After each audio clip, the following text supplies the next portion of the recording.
పూరా లోకల్. పెద్దపల్లి జిల్లా సుల్తానాబాద్లో ఇటీవల 6 ఏళ్ల మైనర్ బాలికపై జరిగిన అత్యాచారం, హత్య ఘటనపై రాష్ట్ర ప్రభుత్వం తరఫున స్పందిస్తూ ఐటీ పరిశ్రమల శాఖ మంత్రి దుద్దిళ్ల శ్రీధర్ బాబు, మంత్రి సీతక్క పెద్దపల్లిలో పర్యటించారు. ఈ మేరకు పెద్దపల్లి ఎమ్మెల్యే విజయ రమణారావు, ఎంపీ గడ్డం వంశీకృష్ణలతో కలిసి మైనర్ బాలికపై జరిగిన అత్యాచారం, హత్య ఘటన స్థలాన్ని మంత్రులు పరిశీలించారు. ఈ సందర్భంగా రాత్రి మైనర్ బాలిక నిద్రిస్తున్న స్థలంతో పాటు అత్యాచారం, హత్య జరిగిన చోటుకు వెళ్లి రామగుండం పోలీస్ కమిషనర్ శ్రీనివాస్ను వివరాలు అడిగి తెలుసుకున్నారు. ఈ ఘటనలో రైస్ మిల్లు యాజమాన్యం నిర్లక్ష్యం కూడా కొంత మేరకు ఉందని గుర్తించారు. సభ్య సమాజం తలదించుకునే విధంగా నిందితుడు మైనర్ బాలికపై అత్యాచారం చేసి ఆపై హతమార్చడం దారుణమైన ఘటనగా పరిగణించారు. అనంతరం పెద్దపల్లిలో మీడియా సమావేశం నిర్వహించి ఘటనకు సంబంధించిన వివరాలను వెల్లడించారు. మైనర్ బాలికపై జరిగిన ఈ అఘాత్యాన్ని రాష్ట్ర ప్రభుత్వం తీవ్ర స్థాయిలో ఖండిస్తుందని, ముఖ్యమంత్రి ఆదేశాల మేరకు పెద్దపల్లికి వచ్చి ఘటనా స్థలాన్ని పరిశీలించినట్లు మంత్రులు తెలిపారు. మైనర్ బాలికపై అఘాయిత్యానికి పాల్పడిన నిందితుడికి కఠిన శిక్ష పడే విధంగా చర్యలు తీసుకోవాలని సంబంధిత అధికారులకు ఇప్పటికే ఆదేశాలు జారీ చేసినట్లు తెలిపారు. నేరస్తుడిపై ఇప్పటికే ఫోక్సో కేసు నమోదైందని, జిల్లాలో ఫాస్ట్ ట్రాక్ కోర్టు ఏర్పాటు చేసి తగు చర్యలు తీసుకుంటామని పేర్కొన్నారు. అలాగే బాధిత కుటుంబాన్ని ఆదుకునేందుకు 2.5 లక్షల పరిహారం, మృతి చెందిన మైనర్ బాలిక తండ్రికి ఉద్యోగం, తమ స్వగ్రామమైన ఆసిఫాబాద్ జిల్లాలో కలెక్టర్తో మాట్లాడి పునరావాసం కల్పిస్తామని హామీ ఇచ్చారు. అత్యంత పాశవికంగా జరిగిన ఈ ఘటన నిందితుడు గంజాయి వంటి మాదక ద్రవ్యాలు స్వీకరించడం వల్లే జరిగిందని మంత్రి సీతక్క పేర్కొన్నారు. భవిష్యత్తులో ఇలాంటి ఘటనలు జరగకుండా గంజాయి, డ్రగ్స్పై ఉక్కుపాదం మోపుతామని మంత్రులు పేర్కొన్నారు. ముఖ్యంగా ఇలాంటి ఘటనలు జరుగుతున్నాయి తరచుగా. దీనికి ప్రధాన కారణం చూస్తే ఎక్కువ శాతము ఈ డ్రగ్స్ మత్తులో, డ్రగ్స్, గంజాయి ఇట్లాంటి వాటికి అలవాటు పడి అడిక్ట్ అయినటువంటి వాళ్ళు ఇలాంటి ఘాతుకాలకు పాల్పడుతున్నారు అనేది ఈ ఘటన చూస్తే కూడా మాకు అర్థమవుతుంది. గతంలో కూడా మరి హైదరాబాదులో సింగరేణి కాలనీలో ఒక ట్రైబల్ అమ్మాయి, 6 months అమ్మాయినే అక్కడే పక్కనే ఉంటుంది, ఆ ఇంట్లో నుంచి తీసుకుపోయి ఆ పక్క రూమ్లనే కిరాయికి ఉండేటువంటి వాడు రేప్ చేసి చంపేసి ఇంటికి తాళం వేసుకొని పోయిండు. పాప ఎక్కడ వెతికేంత వరకు అంటే కొన్ని రోజులు, అంటే కొంత టైం పట్టింది.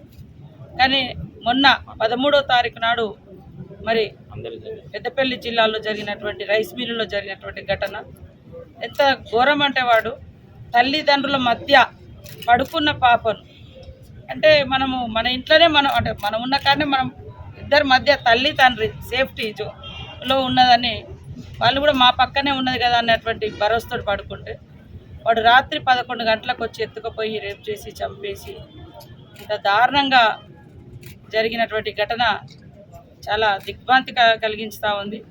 ఎందుకంటే అసలు ఎక్కడి నుంచి ఎట్లా కాపాడుకోవాలి ఇట్లాంటి ఈ దుర్మార్గుల నుంచి అనేది కూడా ఒక ఆవేదన అనేది వస్తుంది. ఏది ఏమైనా ముఖ్యమంత్రి గారు కూడా వెంటనే స్పందించి పోలీస్ అధికారులను కూడా ఆదేశించి సంబంధిత ఘటన పట్ల అదేవిధంగా దిగ్భ్రాంతిని వ్యక్తం చేసి ఇక్కడ కొంత చర్యలు తీసుకోవడం జరిగింది. అదేవిధంగా నిందితుని కూడా అరెస్ట్ చేయడం జరిగింది. కానీ ఇక ముందు కూడా ఇట్లాంటి ప్రదేశాలలో అదేవిధంగా రాత్రిపూట నిరంతరం పోలీస్ పర్యవేక్షణ కూడా ఉండాలి. అదేవిధంగా లా అండ్ ఆర్డర్కి సంబంధించిన అంశం వచ్చేవారు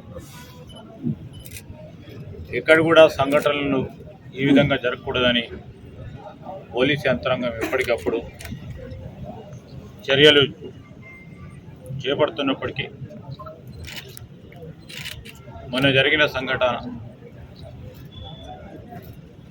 మృతురాలు ఆసిఫాబాద్ జిల్లా, మరి ఇక్కడున్న ప్రస్తుతం మమతా రైస్ మిల్లో కాట్నపల్లి గ్రామంలో వారి తల్లిదండ్రులు పనిచేస్తూ ఉన్న తరుణంలో వారు ఇక్కడికి రావటం, ఈ దుస్సంఘటన జరగటం, మేము మా సహచర గౌరవ మంత్రివర్గ సోదరిమణి సీతక్క గారు, అదేవిధంగా స్థానిక శాసనసభ్యుడు విజయరమణారావు గారు, రామగుండం శాసనసభ్యులు రాజ్ ఠాకూర్ గారితో పాటు పార్లమెంట్ సభ్యుడు సోదరులు వంశీ గారు, కమిషనర్ గారు, అదేవిధంగా జిల్లా కలెక్టర్ గారు, డీసీపీ గారు అందరం కూడా జరిగిన సంఘటన దగ్గరికి వెళ్ళి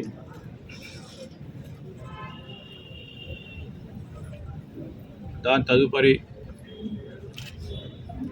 ఆ మృతురాలు కుటుంబ సభ్యులను కూడా పరామర్శించడం జరిగింది. చాలా బాధాకరమైన సంఘటన. మరి తల్లిదండ్రులు ఒకటే కోరటం జరిగింది, నిందితుడికి కఠినమైన శిక్ష పడాలని. ఈ విధమైన సంఘటన మరొక మారు జరగకూడదు. తిరిగి ఏ తల్లిదండ్రికి కూడా ఈ విధమైన బాధ ఉండకుండా చేయాలని వారు ఆవేదనను వ్యక్తం చేశారు.